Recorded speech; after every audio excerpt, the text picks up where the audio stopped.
सुप्रभात प्रिय विद्यार्थीगण, मैं हिंदी अध्यापक जंगीर सिंह आज कक्षा 12वीं के विद्यार्थियों को पाठ नंबर 1 भक्तिन, जिसकी लेखिका महादेवी वर्मा है, पढ़ाने जा रहा हूँ और ये हमारा गद्य भाग का पहला पाठ है। तो चलिए शुरू करते हैं आज का पाठ। पाठ का जो सार है वो इस प्रकार है। अब भक्तिन के बारे में देखते हैं, जो जिसके ऊपर ये पाठ लिखा गया है। भक्तिन कौन थी, किसके संपर्क में वो आई, इस तरह से। भक्तिन महादेवी वर्मा जी का प्रसिद्ध संस्मरणात्मक रेखा चित्र है, जो स्मृति की रेखाओं में संकलित है।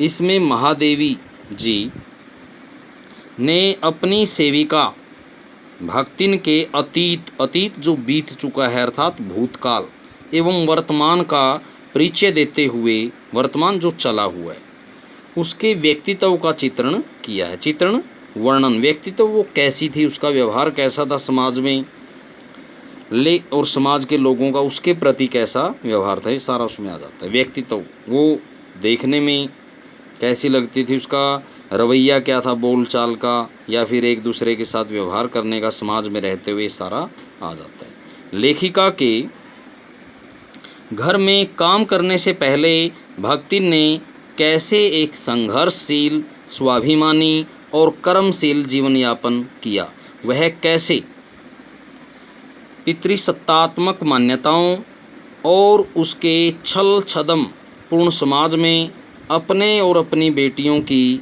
हक की लड़ाई लड़ती रही, तथा हार कर कैसे जिंदगी की राह पूरी तरह बदल लेने के निर्णय तक पहुंची। इन सब का इस पाठ में अत्यंत संवेदनशील चित्रण हुआ है। लेखिका ने इस पाठ में आत्मीयता से परिपूर्ण भक्तिन के द्वारा स्त्री अस्मिता की संघर्षपूर्ण आवाज़ उठाने का भी प्रयास किया है। भक्तिन का शरीर दुबला पतला। देखिए प्रिय विद्यार्थीगण, यहाँ से शुरू हो जाता है भक्तिन का चरित्र चित्रण। क्या बनता है उसका, देखने में कैसी थी, जो भी है, यहाँ से उसका पूरा कैरेक्टर स्केच एक तरह से बन जाता है। भक्तिन का शरीर दुबला पतला था, उसका कद छोटा था। वह ऐतिहासिक झूंसी गांव के प्रसिद्ध अहीर सुरमा की इकलौती बेटी थी। ऐतिहासिक झूंसी जो इतिहास में प्रसिद्ध है, उस गांव के प्रसिद्ध अहीर सुरमा की इकलौती पुत्री थी, बेटी थी। उसकी माता का नाम धन्य गोपालिका था। वह धन्य गोपालिका की लड़की थी। उसका जो वास्तविक नाम है जो भक्तिन का वास्तविक जो नाम है लक्ष्मीन, अर्थात लक्ष्मी था। भक्तिन नाम तो बाद में लेखिका ने अपने घर में नौकरानी रखने के बाद रखा था। भक्तिन एक दृढ़ संकल्प, ईमानदार, जिज्ञासु और बहुत समझदार महिला थी। वह विमाता की ममता की छाया में पली बढ़ी। विमाता सौतेली माँ। 5 वर्ष की छोटी सी आयु में उसके पिता ने इसका विवाह हंडिया ग्राम के, अर्थात हंडिया गांव के एक संपन्न गोपालक के छोटे बेटे के साथ कर दिया। 9 वर्ष की आयु में सौतेली माँ ने इसका गोना कर ससुराल भेज दिया। गोना कहे तो दूसर, जब कोई लड़की दूसरी बार अपनी ससुराल जाते उसे गोना कहते हैं। भक्तिन अपने पिता से बहुत प्रेम करती थी, लेकिन उसकी विमाता सौतेली माँ उससे ईर्ष्या किया करती थी, जलन द्वेष। उसके पिता की मृत्यु का समाचार उसकी विमाता ने बहुत दिनों के बाद भेजा। फिर उसकी सास ने भी रोने पीटने को कि भाई यदि उसको पता चलेगा तो वो क्या है, विलाप इत्यादि करेगी, रोएगी। तो अपशकुन समझ कुछ नहीं बताया। अपने मायके जाने पर उसे अपने पिता की दुखद मृत्यु का समाचार मिला। जीवन के दूसरे हिस्से में भी भक्तिन को सुख की अपेक्षा, सुख की तुलना में दुख ही अधिक झेलने पड़े। गेहुए रंग की पुत्री के जन्म के बाद उसकी सास और जेठानियों ने उसकी खुलकर उपेक्षा की। उपेक्षा निंदा, क्योंकि उसकी सास 3 पुत्रों को, देखिए सास ने कितने पुत्रों को जन्म दिया, 3 बेटों को, तथा जेठानियाँ काक भूषंडी अर्थात काले लूटे जैसे एक एक पुत्र को जन्म दे चुकी थी। इस प्रकार उस घर में निरंतर भक्तिन और उसकी लड़कियों को उपेक्षा का शिकार होना पड़ा, अर्थात निंदा का, अपमानित होना पड़ा। भक्तिन घर में कूटती पीसती और उसकी नन्ही लड़कियां गोबर उठाती और कंडे पाथती, कंडे उपले पाथती थी, जबकि उसकी जेठानियां तथा उनके काले कलूटे बेटे उन पर फबतियाँ कसा करते थे, अर्थात व्यंग्य किया करते। फबतियाँ कसना, व्यंग्य करना, उल्टी सीधी बातें कहना, उनको अपमानित करना। भक्तिन घर और खेत खलिहान का सब कार्य स्वयं करती थी, इसलिए इस संबंध में उसको बहुत ज्ञान हो गया था। लगभग 36 वर्ष की अवस्था में उसका पति अपनी बड़ी लड़की की धूमधाम से शादी करने के बाद अपनी 2 कन्याओं और पत्नी को छोड़कर संसार से विदा हो गया। कहने का मतलब स्वर्ग सिधार गया, मर गया। बाद में भक्तिन धीरे धीरे बूढ़ी हो गई तथा उसने अपने पति को भी बूढ़ऊ कहकर संबोधित किया। बूढ़ऊ अर्थात बूढ़ा। पति के मरने के कुछ दिनों बाद उसने अपनी छोटी लड़कियों की शादी कर दी तथा भविष्य में अपनी संपत्ति सुरक्षित रखने हेतु अर्थात रखने के लिए उसने बड़े दामाद को अपने घर में रख लिया। किशोर से युवती होते ही बड़ी लड़की भी विधवा हो गई। विधवा बहन से गठबंधन करने के लिए, देखिए विधवा बहन से गठबंधन करने के लिए बड़े जेठ ने अपने चंचल साले को बुला लिया, लेकिन लड़की ने इसे वर के रूप में, पति के रूप में नापसंद कर दिया, अर्थात स्वीकार नहीं किया। एक दिन भक्तिन की अनुपस्थिति में या भक्तिन की गैर हाजिरी में वर महाशय ने बेटी को कोठरी में बंद कर दिया। बेटी को कोठरी में, कमरे में बंद कर दिया तथा उसके समर्थक गांव वालों को बुलाने लगे। तथा उसके जो समर्थक थे, उसका साथ देने वाले थे, जो गांव वालों को बुलाने लगे। लेकिन युवती ने इस डकैत वर की पूरी तरह से मुरम्मत कर डाली, अर्थात पीट डाला बंद कमरे में। बाद में वर तथा उसके समर्थकों ने पंचायत बुलाई। पंचायत ने भी उन्हीं के पक्ष में फैसला सुनाया। भक्तिन और लड़की अपना सा मुंह लेकर रह गए, कहने का मतलब बेइज्जत हो गए तथा दामाद को स्वीकार करना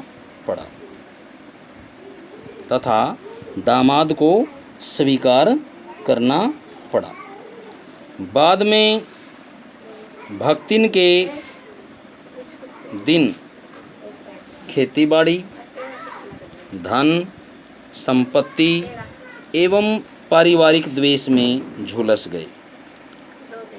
अब उसके लिए लगान कर भी भारी पड़ गया। लगान समय पर न पहुंचाने के कारण जमींदार ने भक्तिन को दिन भर कड़ी धूप में खड़ा रखा। यह अपमान उसकी कर्मठता और परिश्रम में सबसे बड़ा क्या है, कलंक बन गया। अतः वह दूसरे कर्मठता और परिश्रम में क्या है, सबसे बड़ा कलंक बन गया। अतः वह दूसरे ही दिन कमाई के लिए फर्रुखाबाद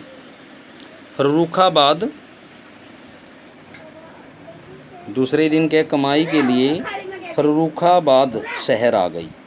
यहाँ उसकी भेंट महादेवी वर्मा से हुई। लेखिका ने उसे सेविका के रूप में अपने घर में रख लिया।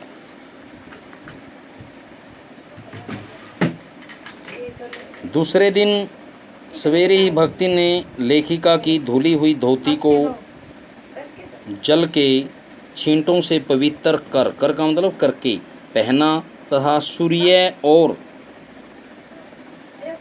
पीपल का जल से अभिनंदन किया। लेखिका ने उसे सब कुछ समझा बुझा दिया था।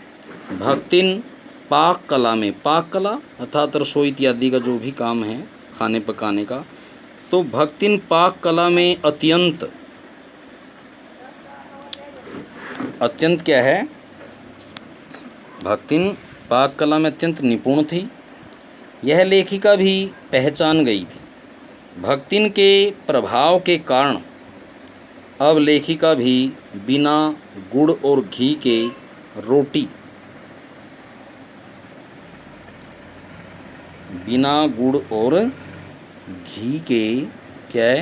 रोटी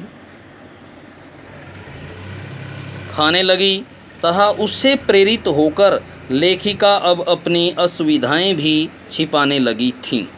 धीरे धीरे भक्तिन का स्वभाव ही ऐसा बन गया कि वह दूसरों को अपने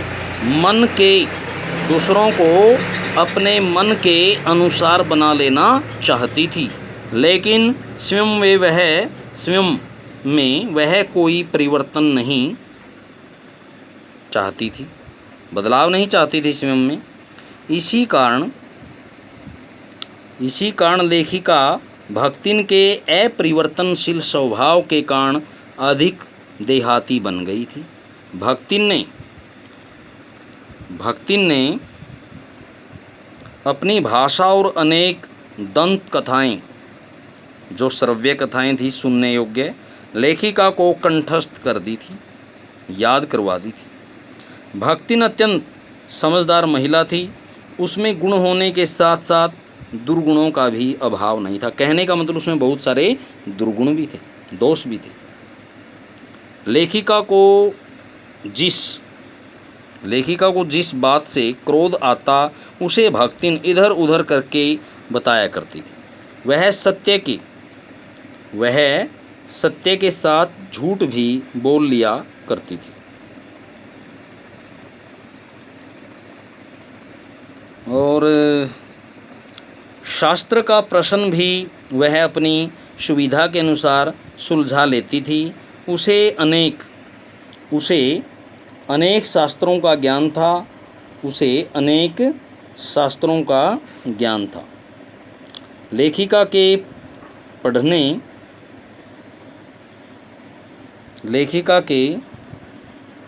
पढ़ने के आग्रह को भी भक्तिन ने स्वीकार नहीं किया। कहने का मतलब महादेवी वर्मा उसको पढ़ाना चाहती थी, लेकिन उसने स्वीकार नहीं किया। भक्तिन अत्यंत बुद्धिमती थी। बुद्धिमान का स्त्रीलिंग क्या है? बुद्धिमती। जैसे भक्त का भक्तिन है, तो इसलिए भक्तिन स्त्रीलिंग है, तो बुद्धिमान का क्या प्रयोग किया इन्होंने? बुद्धिमती। भक्तिन अत्यंत बुद्धिमती थी। वह बार बार लेखिका को कुछ कार्य करने का आग्रह करती है। कभी उत्तर पुस्तकों को बांधकर, कभी अधूरे चित्र कोने में रखकर, कभी रंग की प्याली धोकर। और रंग की प्याली का मतलब क्या हुआ? इंकपोट, स्याही की दवात, और कभी चटाई को आंचल से झाड़कर आदि अनेक कार्यों को बड़ी कुशलता से कर देती थी। लेखिका की कोई भी पुस्तक प्रकाशित होने पर वह बहुत प्रसन्न हुआ करती थी, खुश हुआ करती थी। जैसे स्विच दबाने से बल्ब में छिपा प्रकाश प्रकट हो जाता है, वैसे ही पुस्तक प्रकाशित होने पर भक्तिन उद्भासित हो उठती थी, प्रसन्नचित हो उठती थी, गदगद हो उठती थी। लेखिका के संध्या के समय लेख आदि कार्य समाप्त करने पर उनकी हिरनी तख्त में पैटाने फर्श पर बैठ पागुर करना, पागुर का मतलब जुगाली करते हैं, जैसे पशु खाना इत्यादि घास इत्यादि खाकर, तो बंद कर देती थी। कुत्ता वसन छोटी मचिया पर पंजों में मुंह रखकर आंखें मूंद लेता था तथा बिल्ली गोधुली, प्रश्न आ जाता है कि गोधुली, लेखिका की गोधुली क्या थी? बिल्ली का नाम है गोधुली। तथा बिल्ली गोधुली लेखिका के तकिए पर सिकुड़ कर सो जाती थी। भक्तिन भी लेखिका के साथ साथ रात्रि में जागती रहती थी तथा प्रत्येक कार्य में लेखिका की सहायता करने दौड़ पड़ती थी। युद्ध को देश की सीमा पर बढ़ते देखकर भक्तिन ने बेटी, दामाद, नाती उसको बुलाने आए। भक्तिन के बेटी, दामाद, नाती उसको बुलाने आए, लेकिन वह उनके साथ नहीं गई। जब युद्ध शांत हो गया तब एक दिन भक्तिन लेखिका से विनीत भाव से, विनम्र भाव से अपने गांव जाने का अनुरोध, आग्रह, अनुरोध, प्रार्थना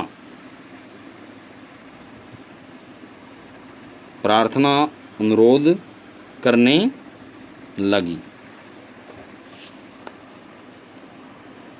लगी या आई। वह लड़ाई के ख़त्म होने पर वापस लौटने का आग्रह करती हुई वहाँ से चली गई। लेखिका ने भक्तिन और अपने संबंध को स्वामी सेवक का नहीं माना है। लेखिका के हृदय में भक्तिन के प्रति अपार स्नेह एवं सहानुभूति की भावना थी। भक्तिन धीरे धीरे लेखिका के साहित्यिक परिचितों से भी परिचित हो गई थी। वह जो साहित्यकार आते थे, वह प्रत्येक व्यक्ति को उसके आकार प्रकार से स्मरण रखती थी, भाई वो मोटा है, पतला है, गोरा है। भक्तिन के संस्कार ऐसे हैं कि वह कारागार जेल से यमलोक के समान डरती थी। वह जेल से ना यमलोक के समान डरती थी। वह ऊंची दीवार देख बेहोश हो जाया करती थी। इसी स्वभाव के कारण भक्तिन को लोग लेखिका